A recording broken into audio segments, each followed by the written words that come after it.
What's going on, guys?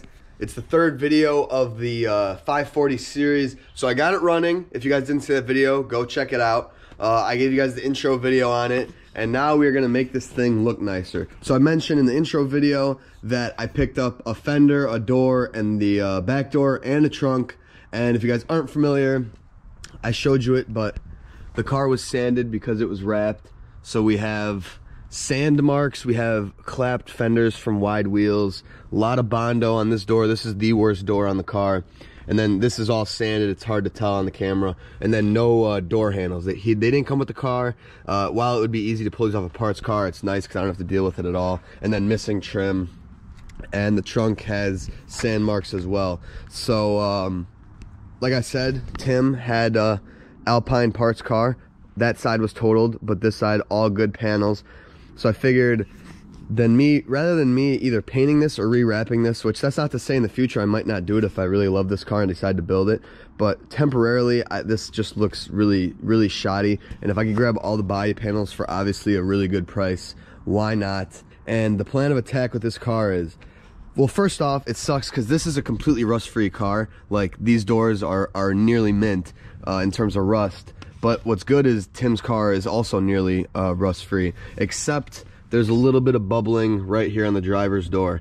So I'm kind of putting on a rustier door, but I'm not going to throw these away. I'm going to keep them, and at least going into winter, who cares if I have a rustier door on it? It's not noticeable. It's slight bubbling. It's not discolor, and it's not major. So I don't care. It's not like super, it's not an eyesore. And then I'll just keep these doors, obviously put them in a storage unit, and preserve them, and then when it comes time to paint them or whatever.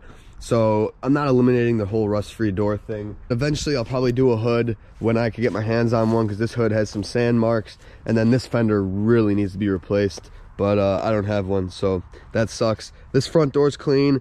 This door's needs to be attended to. The roof needs to be attended to. The quarters are all clean, which is miraculous, and then this trunk is kind of shoddy. So let's get right into it.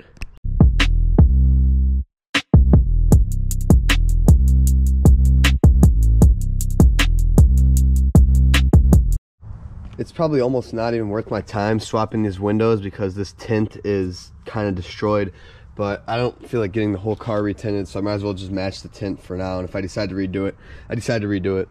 But next up here is, you want to hammer out this door pin, and then you got 4 13s, 2 down here, 2 up here. Pull those off, and then the door will come out, and then you have the plastic connector here with 2 7mm that hold it in. So easy enough. I got my thing here to stop the door from falling on the concrete. Putting this on is going to be a little bit of pain with one person. It's not the easiest. You got to kind of rest it on yourself.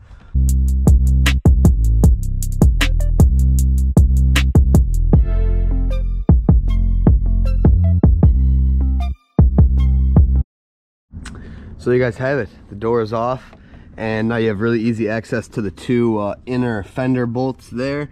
And I guess I have to pull off the ones that are under the skirt, because those go into the fender as well if they're not rusted away, which they're not on this car. And honestly, now would probably be a good time for me to pull the skirt off and pull the wrap off. I didn't really want to do that right now, but if I got the bolts out, maybe I will just do that.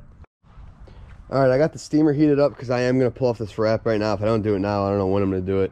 But in the meantime, I'm going to rip off this fender. So I'm just using impact and kind of hammer it off. So there's a bunch of 10mm along the top here, under the cowl, and like I said, the 2 that are in here.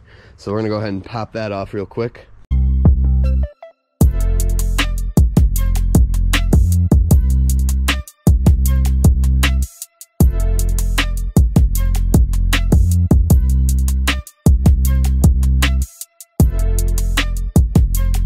I completely forgot that to get this front fender off, you have to pull the bumper off because you have to get to the bolts right here.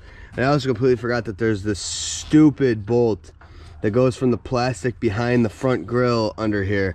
So I'm currently hung up on that. This, for some reason, won't separate. I'm trying to get this away from this. None of these are bolted in. I didn't even realize that. So this whole thing is just flopping. So I'm gonna have to go grab all the screws out of that parts car. But I'm trying to get one thing here, and it's being a total pain. So I'm gonna try to do this without mangling everything. But yeah, this is not fun. I totally forgot about that part of doing the fender. Finally got it off. The pins that are right here were a pain in the ass. I lost one of them, so hopefully that's not too big of a deal. But yeah, things looking like lesser and lesser of a car the more we go in. It almost looks like I'm parting this thing out. Time to attempt and pull this wrap off. Never pulled wrap off. Hopefully it's not too big of a pain. I'm not trying to spend 5 hours pulling a wrap off, but yeah.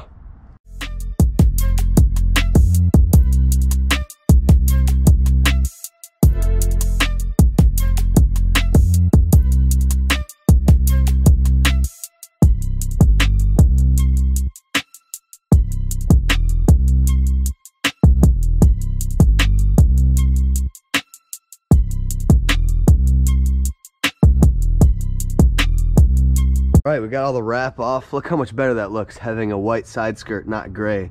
But I found the best technique with the steamer was to lead where you're pulling with the steam rather than follow. That's what I was doing before, and it would rip a lot because I think I was overheating it. So I did that, and I was able to get from basically here to there in one pull, as opposed to that all that, which took probably like 4 or 5. But that is done. So now I think I'm going to, I don't know if I want to pull off this door first and then just have the car completely stripped, or put on one thing. I don't know. I think I'll pull this door off, get all that done, and then have the whole side of the car for a thumbnail at least, and then to make the car look really ugly. And then I'll go probably from the front back, or maybe from the back to the front, and put everything back on. So unfortunately, unlike the front, I can't get this back window out very easily. The front you can kind of just slip out, but this one, when you raise it up, it stays within the tracks, and it's almost impossible to get it out of the tracks. Kind of frustrated, but instead of shattering this window, I might just leave it and install the other one with the window untouched, because I have to get that retinted because you can't pull this window out, or at least easily. And if that's getting retinted, maybe might as well just get the rear one retinted. It should be really cheap for just the one side, which is annoying, but if I can transfer the front, then that's cool. Kind of bothered by this, but I think if I also just don't touch the other side, it'd be better off, because this back regulator is kind of harder to get everything in play. So like this arm is hard to get the pin through. So I'll leave this for now. I'll put my other one in, and then maybe I'll mess with this once it's off the car. But as of right now, it seems like that is not going to be a possibility to get this window out. So I might just have to go get it retinted. Not the end of the world, but whatever. But anyway, same procedure with the front.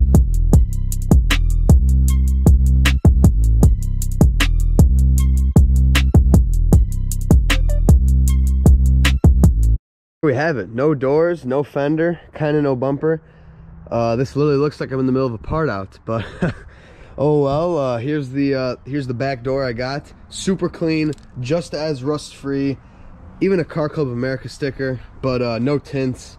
What do you guys think the likelihood that this window regulator works? I'm not, I don't have high hopes, but I'm actually, I'd actually rather just leave this and get it retinted than dig all this apart, have it not work, and then dig all that apart. If the regulator's broken, then I may just leave it still. I don't know, because I hate doing regulators. The rear regulators are even worse than the fronts, in my opinion.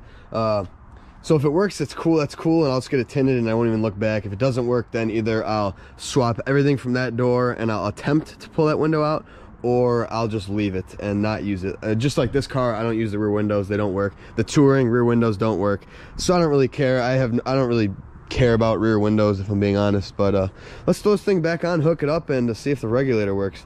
And it's got door handles, so this looks way better. I'm super excited about this.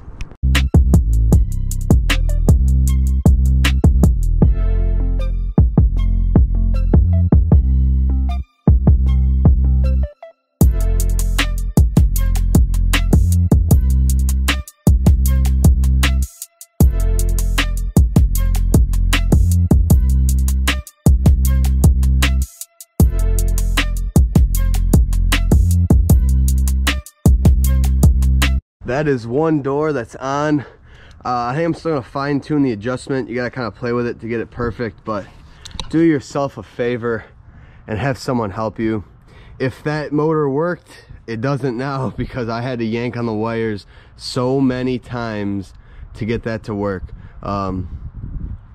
absolutely miserable. That was absolutely miserable lining this up. I've done it before. It sucks, but it seems I'm a little too low right there. So I'm gonna have to lift the bottom a little bit, but man, it sucks trying to get one of these doors on. All right, I would call that pretty damn good. Body line lines up. The trim has some gap at the bottom, as there should be. So I think that's perfect. Might depend on how the front door is, whether or not you have to move this back or forward, but honestly I think the body lines are nearly perfect. So we'll see what happens when I put the front door on, see if it lines up kind of bad, or how the middle gap is. So really I think you need both doors on, but from the back it looks like it's good. So I'm going to now put the fender on because that's easier to do without the door. So that's something I just remembered, and then we'll throw on this door, and I'm actually going to test this window first, see if it works. Fingers crossed here. Right on, this window works. So that is a good plus right there, because now I don't have to worry about fixing any of this or rigging any of this. So I was going to bring it to the tint guy, have him tint it, and yeah, we'll match that tint and that'll look good again.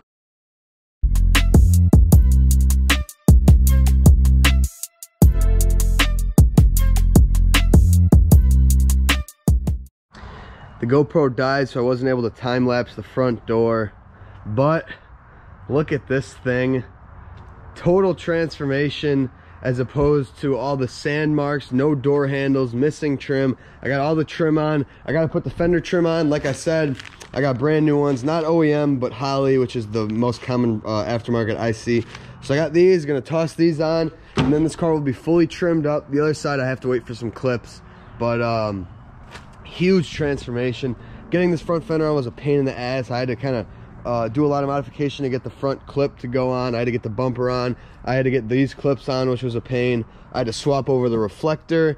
Front door, like I said, was a little easier to get on because both the hinges do the same thing. But I got the door lined up as best as I can, and I'm happy. I was feeling lazy and was just going to leave this window and get that one retinted as well, because I think I pointed out this tint's not in the greatest condition. But surely enough, I was messing with the window and the front clip actually fell off. I heard it fall off, so the window's off the track right now. So I have to pull out that window regulator assembly anyway. So I'm just gonna go ahead and throw back in the tinted window for now. It's whatever, but huge transformation. I am stoked. This whole side of the car looks mint. It literally looks like a mint car. No more vacant fender. I couldn't be any more excited right now. Like, this is a total transformation. No more gray side skirts. It's all one color now. It just needs to be washed. I got the door card on. I grabbed a grommet for the door pull from the Calypso parts car, so the door handle operates perfectly. All the clips are in. It's a super solid door card.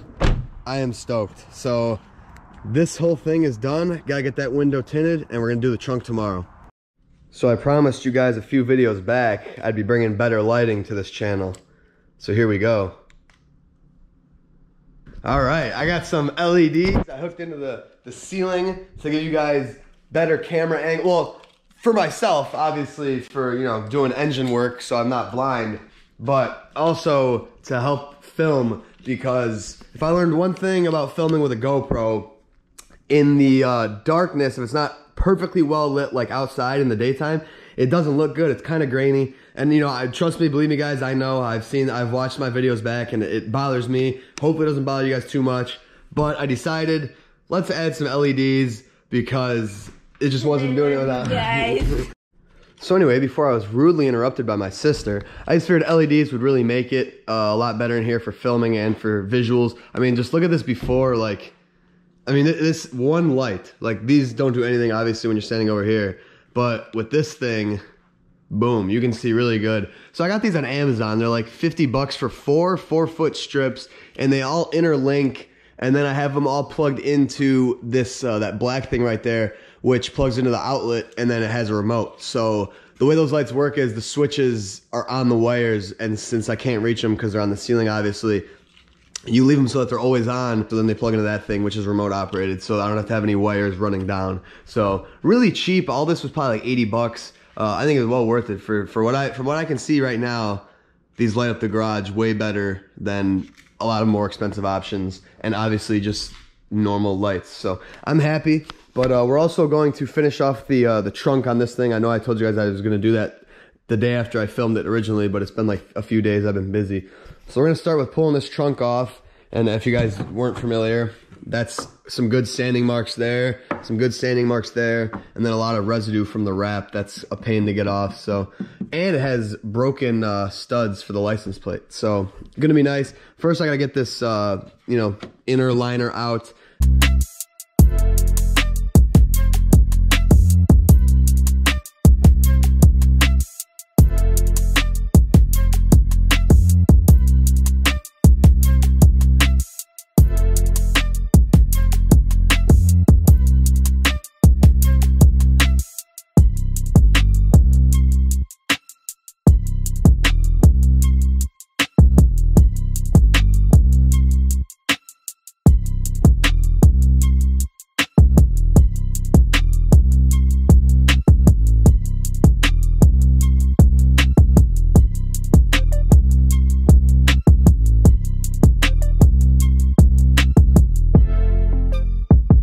We got the new trunk on, so I lined these up as best I could in like the shadow of the old marks, and I think I got it pretty good. But before I close it, I'm gonna hook up all the wiring and put in my the other lock, because this is the lock from the parts car, and I popped my lock out. If I showed you guys in the time lapse, you could see that it's only two 10 mils and then two little things. I thought it was a lot more difficult, so that's really nice. But I'm gonna put that in first, just so I don't, you know, permanently lock this trunk or something stupid. I felt like that time lapse. I felt like that time lapse was too far away, so I'm getting a little creative in my old age, and I actually used my suction mount onto this cabinet. So now you guys are a little bit closer. So hopefully that's a little bit better of an angle. You guys could probably see what I'm doing a little better.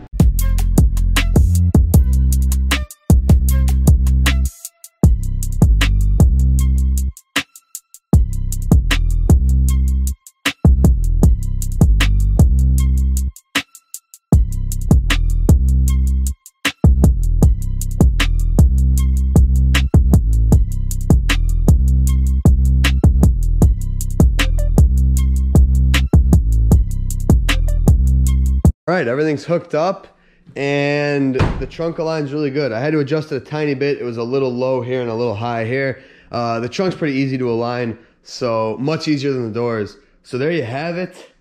540 trunk, really clean trunk. I'm gonna test the functionality of all the locks and the lights and stuff right now, make sure everything's good. And then we're good there. I may put my Euro clears on this thing, because I think that would look pretty sweet. But I'm not in a rush to do that, so I probably won't do it tonight. But yeah, here's the new and improved 540. Like you guys watched, this whole side of the car is basically new, and we got a new trunk, and paint match is perfect because these are both original paints. So that is great, thank God. That's one thing I was worried about. I was like, I didn't know if the paint match would be good, but it is perfect. I am so stoked on how this thing's coming out. All I need now, well, I don't even need it, but it would really complement the car. This door, because there's some sand marks, and then this fender is really beat up. So those two things, and this thing will be perfect, but I'm already stoked. Next video on this thing, I'm gonna take you guys for a ride and give my initial impressions of the 540 Power, see if I like it, see how it feels. So stay tuned for that. That's gonna be a good video. Thank you guys for watching. I will see you in the next one.